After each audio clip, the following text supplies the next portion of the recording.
ñu waxtaan. ba ñu waxtaanee monté benn mission dem fa ab plainte dab leen fa. plainte benn ay parents yu wax plainte ni waa ji dafa jàpp seen doom boo xam ne mineur la. di ko jabaroo. takk ko da koo sax takk. moo ko may boppam dégg waaw may ko boppam. xale bi ba mu defee 15 ans la xale bi am. xale bi mu defee CM2 ba pare ca la dem. bañ def gaa yi bañ demee def fa descente démb xaw ma bërki démb. ëpp nañu 50 personnes. police nga ca woon. gendarmerie nga ca woon. eaux et forêt ña nga ca woon. ak préfet gaa yi def fa descente. militaire ak militaires yi. militaires yi ñoo wër ndomb ñaari dëkk la yuy dent. xale bi jigéen bi ñuy wax ni moom la mooy mineur bi dëkkul ca dëkku sëriñ ba. dëkk ba nekk à côté fa la dëkk. jóge fa ñu seen ba jëlee ko foofu indi ko mu ne ca moom yàgg na fa trop. militaires yi bi ñëwee dañoo wër dëkk ba wër ndomb dëkk ba di xool li wër dëkk ba ak ñoom seen ndax ku ci nekk sa mission militaire police gendarmerie ak eaux et forêts ku ne sa mission. militaires yi def ko soldats yi di waxee sécuriser le périmètre. voilà tëj dëkk bi di wër li wër dëkk bi ndax xam kii. police ñëw ñoom it xam nga lépp luy état civil. police a ko yor sooy wut carte d'identité police nga jëm soo wut passeport police nga jëm ñuy jéem a identifier nit ñi ne ca dëkk ba. ndax Sénégal leen dëkk. ndax am nañu ay kayit di leen identifier. loolu fa police doon wuti. gendarmerie tamit ñëw dugg xool ba xam biir dëkk ba am na ko su dul noonu ak déet ba pare chef ya toog ak waaja ka naan yonent la. di ko enquête. ba pare enquête ko ba yegg ak moom ci gone gi. ni ko gone gi mu ni gone gi moo ma jébbal boppam. xale bu am 15 ans. moo ma jébbal boppam. rax ci dolli ñoom bañ fa jógi bañ fa demee gis nañ fa lu tolloog juróomi xale yoo xam ne ay 5 ans la ñu am de 20 lu ëpp 30 xale yoo xam ne ay 5 ans la ñu am. na ci dëkk ba kenn xamul ku leen jur maanaam kenn mun leen identifier kenn xamul kuy seen yaay kenn xamul kuy seen papa yooyu yëpp ay mbir la yoo xam ne gis ngeen ko ca biir dëkk boobee. waa ji nag liñ koy toppee fi mu nii mooy détournement de mineur lañ koy toppee gum. pédophile amu ci. pédophile ba egguñ ci parce que non egguñ ci parce que xale ba dañ il faut ñu yóbbu ko ci gynéco ñu xool ba xam moom. mos na ci xorom wala mosu ci xorom. fekkee mos na ci xorom pédophile daal di dugg.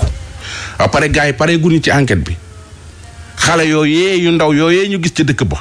ñuy doon ay xale yu am 5 ans de 0 à 5 ans bari lool ci dëkk ba ku leen jur fu ñu jege dëkk ba daa jege Gambie.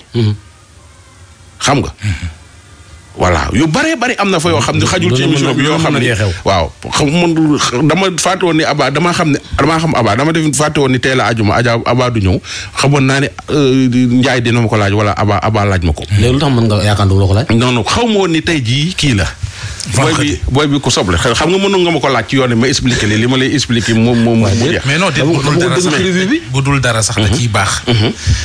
bu nit ñi di dégg Mbàkke ruuxu Daawda ba jàpp nañu ko xale bi mineur la gendarmerie dem lu mu ci mënti doon. nga am ci ay information yu mel nii. yeggee ko waa réew mi day baax. te jàppuñu ko ndax dafa yor ab diineem wala loolu de du loolu taxul ñu jàpp ko. am na lu dégg luy riir ci dëkk ba. gaa yi dem fekk def fa ay investigation gis fa yooyee tombeek famille ndaw si famille xale bu ndaw bi ñoom ñoo porté plainte ñoom dëkkuñu ca dëkku sëriñ ba. dëkk bi nekk à côté leen dëkk. fa la xale bu dëkk xale ba nag mook waaja voilà comme waaji muy jëkkëram. waajo lañ wax ne moo rey bàyyam pour leer def naa keneen la ci ñoom la de waaw ci ñoom la daal daa bu dégg na xaw ma ndax noonu la demee déet mais dégg nañ ko daal ba mu amoon ay coow mais li tax daal police gendarmerie armée ak eaux et forêts soo eaux et forêts dem dañuy dem ba xam nekk ñu di góor àll ba ak ñoom seen ku ci nekk ak sa mission police gendarmerie armée mooy grande offensive. voilà c'est ça. loolu leer na. voilà loolu dinañ ci ñëwaat sax parce que ñu ngi koy suivre de près. yow man dégguma la nga wax ci policier bi ñu rajale wala boobu amagoo ci xibaar. policier bi ñu raje comme ni ñu ko nit ñi déggee rek. d'accord ni ko nit ñi déggee daal noonu laa ko déggee géegi daal ñu raje nañ ko mais man xam nga Sénégal dafa doon dëkk boo xam dafa naqaree waxee. soo waxee lii ñu ne la lee. nga wax lee ku nekk nopp bi la nga wax lee ñun la lee. ku ci nekk nag na gëm li waaye mbub moo xam ne moo ko son la ko solalee da ngay xool fi ngay toog. loolu la am lu ma ciy wax. man nag li ma jàpp mooy moo tooñ. dama ni moom laa àndal nag. waaw. waaw moom laa faral. waaw waaye moo tooñ. waaw tax mu tooñ. waaw boo demee kër Ndoye Bane mu ne bu fi kenn def tànki neen. ak lu mën di xew.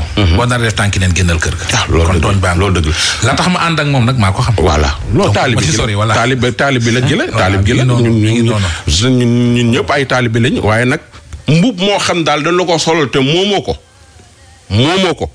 sooy toog da nga war a xam fi ngay toog ndax mbuum mi nga sol moomoo ko. soo simbee mbuum mi nag loolu ci neex defal. loolu de am na. loolu laa la ak taalibe sax dafay ànd akum xel. voilà c'est ça waaw. Serigne Touba nee na ku ma tuddee fuñ may xeebe tooñ nga ma. voilà waaw loolu. ñu doxal. jaajëf. Gile mii lu mu def yow. Gile Cuun. Gile Cuun dafa am benn waay bu ñuy wax Cheikh Yaya Ba. dafa réeral carte d'identité le 15 janvier le 15 décembre du moins. le carte d'identité réer.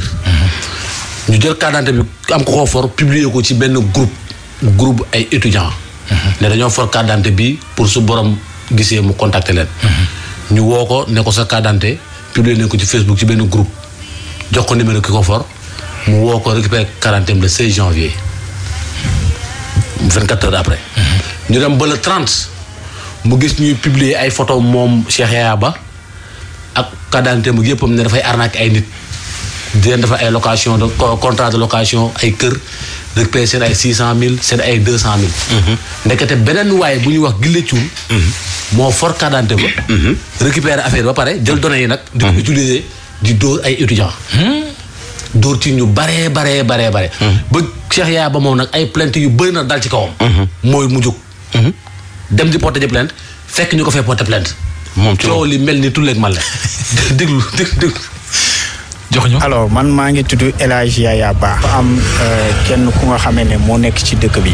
mi ngi tudd Gile Cuun. saay la parce que dafay utiliser sama identité usurpation d'identité lay def di ma mbubboo dugg ci dëkk bi di arnaquer population bi. lan ngay seetaan ba ñu utiliser sa tur pour arnaquer la. le 15 décembre dama pertoon sama pièce d'identité. rond-point Liberté 6 ak JVC. alors je l'ai retrouvé le 16. le lendemain. donc jotuma woon def déclaration de perte. ay nit ñoo ma woo ñu ne ma sa pièce d'identité publier nañ ko sur Facebook. waaye ki ko publier def na ci contact am numéro téléphone am mu ne pour que nga woo ko ci. mu am 2 autres personnes yu ma woo wax ma ko kenn ki defal ma une capture envoyé ma ko sur WhatsApp. man sax je me suis pas rendu compte que dama sama pièce d'identité dafa réer boobu laa ko xamee. automatiquement bi ma jotee information boobu j'ai appelé sur le contact bi ñu bàyyi ci kii bi ci Facebook bi ma jotee waa ji nga xamante ne moom moo yor pièce bi mu ne ma dafay liggéey naa ko woo en fin de journée. alors waa ji je l'ai rappelé on s'est donné rendez-vous Mermoz wetu kër Cheikh Béthio juste en face clinique cardio bi mu delloo ma sama pièce d'identité mu remercier ko ma jël oto ma dem il faisait 21 heures. delloo na sa quarante dem nga ci jàmm mu dem ci jàmm après la suite lan moo xew. le 31 décembre vers les coups de 20 heures mu am ay anciens collègues de travail yu ma woo ak samay xarit ñu ne mooy y a une information qui circule sur Facebook est-ce que tu es au courant ma ne leen ban information la waa ji def capture bi envoyé ma ko sur WhatsApp à ma grande surprise ma gis dañoo publier mes informations d'ordre personnel samay photo sama carte d'identité ñu daal di def ni comme quoi que je suis recherché par la police et la gendarmerie képp ku nga xamee ne gis na ma signalé. yow dafa mel ni sax dañoo misé woon benn somme ci sa tête ne pour buñ la gisee ku ko gis da nga neexal. effectivement parce que fekkee gis nañu ma bon dana joxe un montant de 45 000. ma daal di comme je suis responsable chef de famille j'ai réuni automatiquement ma famille autour de l'affaire pour voir quelle était la conduite à tenir. Donc le lendemain, au niveau de la police cybercriminalité, j'ai fait ma déposition, ñu enregistré sama plainte.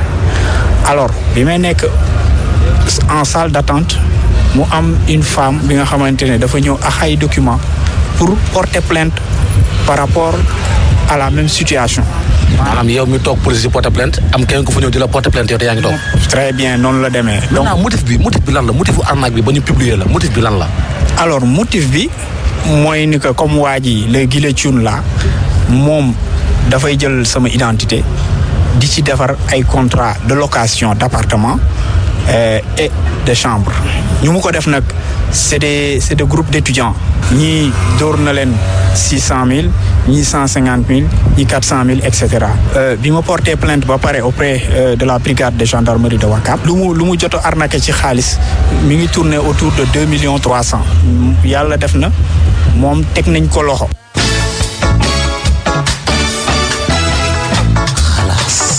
dégg nga nee nañu waaj teg nañ ko loxo. waaw teg nañ ko loxo. waaw ci léegi nuñ ko jàppee. léegi li nga xam ne moom moo yóbbu affaire bi gendarmerie Ouakam. waaw mooy ñi bëri ñi nga xam ne ñoom la encaissé seen xaalis Ouakam lañ dëkk. gendarmerie Ouakam la. waaw sama gars yi la. waa ji dem na cybercriminalité dem na DIC. dem na police jëppal. mais bi femme yi defee plainte collectif yóbbu ko gendarmerie Ouakam à travers commandant bi commandant ñu koy féliciter de passage mu def ci ay pexem nag moom def ci ay pexem ba teg loxo waa ji moom gële cuun bii nii. déglu gi la cuun. J'ai saisi les étudiants yi nga xamante ne ñoo nekkoon les victimes parce que bi ñu xamee au début ñoom dañu yaakaaroon ni man la mais bi ñu demee ba kii commissariat ak gendarmerie ñoom bi ñu ma gisee physiquement ils ont compris que c'était pas à moi qu'ils avaient remis seen xaalis dafa amoon keneen ku nga xamante ne moom la ñuy joxoon seen xaalis. ensemble ñu defaat une autre plainte collective. aji bi ngeen koy jàpp na ngeen ko jàppee du moment que moom yow mosuloo koo gis xamuloo ko doon na utiliser say pièces certes mais xamuloo ko ban yoon ngeen jaar ba jàpp ko. une plainte au niveau collectif au niveau de la police cybercriminalité def une autre plainte auprès de la brigade de gendarmerie de Ouakam yàlla def nag bon résultat bi mooy ni que waa ji mujjee na ko teg loxo. je me suis présenté au niveau de la brigade j'ai trouvé les étudiants gabonais yu ñu arnaqué woon waa ji il était en garde à vue on devait normalement se retrouver devant le tribunal mais ce qui se passe est que waa ji il est relaxé donc dañ ko bàyyi voilà dañ ko bàyyi maintenant comme Sénégal état de droit lañ nekk nit ku nga xamee ne def na lu toll usurpation d'identité ñu koy toppee faux et usage de faux escroquerie tey bu ñu ko bàyyee donc ça veut dire que man je ne me sens pas en sécurité mais aussi lu mu nekk di def mun na nekk encore di continuer di ko def parce que kii warul nekk dans la nature comme ça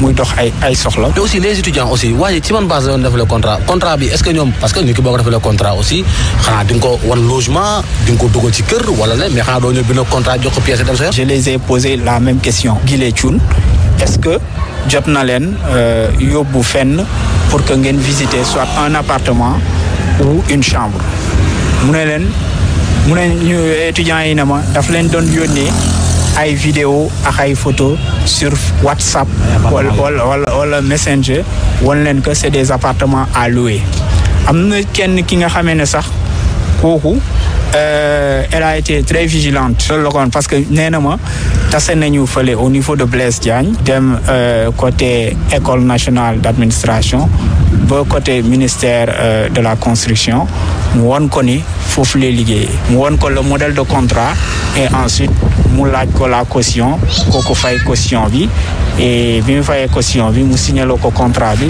jox ko rendez-vous ne ko à partir du 28 chambre bi nga xamee ne moom la ko war a jox chambre boobu moment boobu lay disponible parce que dafa amoon ñu ko occupé woon donc mënul woon def visite bi donc ci loolu la ñuy ci convenir ba kooku signé contrat bi jox ko xaalis.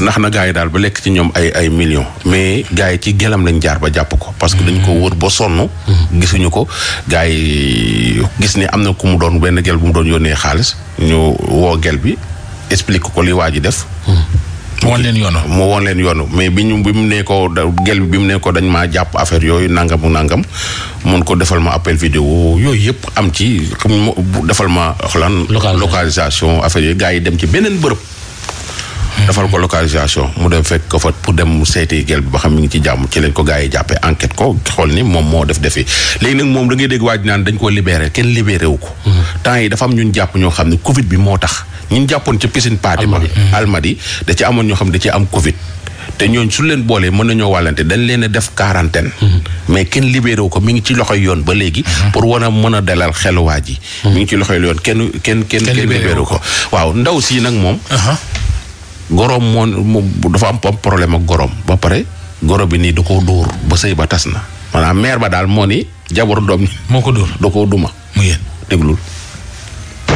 man dama luye woon fii Dakar di liggéey bi ma fi nekkee di liggéey yàlla def ma gisante kenn kooku takk ma bi ma takkee mu jële ma ci quartier boobu ma dëkkoon indi ma si biir kër famille mais bi ma indee si biir kër famille du yaay du rakku jëkkër du magu jëkkër du kenn ku ma bëgg si kër gi amul kenn amul lu ma muñul ci kër googu man sax garaawul mais dafa am nit koo xam ne dafa am nit foo xam ne dafa am point fort ak point faible mën naa muñ lu ne mais dama mënul muñ ñu jàpp sama doom di dóor bañu ma sax ku dóor sama doom ndax xale bu deful lu jaaduwul dóoral mais lu ñor nga dóor lu ñorul nga dóor xale yi mère bi di gënale sama doom ak yeneen xale yi gis sama doom ji ak gis butitam yi la yemale su ma demee liggéey bala maa wàcc damay fekk ñu jàpp sama doom bi torturer ko torturer xale bi dañ kaa torturer ba xale bi commencé woon di yor yenn jikko yi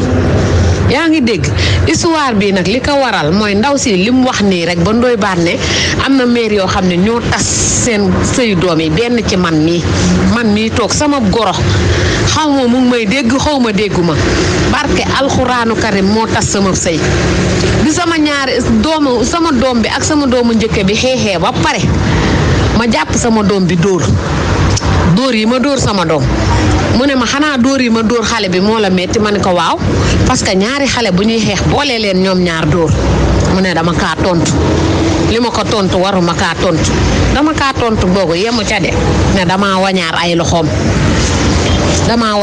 loxoom doom yi ñoom ñëpp góor ak jigéen mag ak ndaw ñoom ñëpp di ma tongu kër gi man sax loolu métti ma man kër gi ñëpp buñ ma tongee te sama jëkkër ji ma indi fii ci biir kër gi xam tool yi ni mu demee mu dëgg ci tànkam sama jëkkër ki ma war a jàppale ànd ak ki mbokkam ñu topp ko faseel sa jabar dangaa ñàkk fayda sa jabar ji nga xam ne daa xas sa yaay dafa saaga sa yaay dafa dóor sa yaay we gën a tuuti ci nit moo gën a tuuti ci nit laalu ma ko ci meer bi mu ne dama wañaar ay loxoom dóor ko ba sama sëy baa ngi nii tas waaye yàlla bu la suturaalee da ngay suturaal sa bopp maa yor sama bopp temps yële def na 4 mois léegi mu def 4 mois léegi ma nekk ci idda sax mu jeex sama goro bi sama doomu njëkke bi moo doon xeex ak sama doom bi sama goro bi nee na sama doom bi daf ko saaga mu jàpp ko di ko dóor bu mu koy dóor yi metti man tamit ma jógee sama néeg jàpp xale bi di dóor mu ne ma bàyyi ko ma ne ko déedéet bàyyi ma dóor ko rek du dalaa saaga bàyyi ma dóor ko ma yaakaar ne nag saaga sët ak maam mënul rey maamam xanaa ndayam saagu la baayam saagu la xale yi xeex noonu mu jàpp xale yi ma jàpp xale bi di dóor am suñu benn dëkkandoo bu ñëw di àtte xale bi xama lan la wax dama wañaar ay loxoom dóor ko ci la sikkandiku ba sama sëy bi tas maa ngi nii toog mu uuf ay doomam si biir kër gi seeni jëkkër di leen fa fekk mu kompaloo ki doomam li may wax nii nit ñi xam nañ kan mooy wax te soo leen bëggee ma leeral wax bi mën naa ko à refaire alxuraanu karim sama goro bee tas sama sëy bi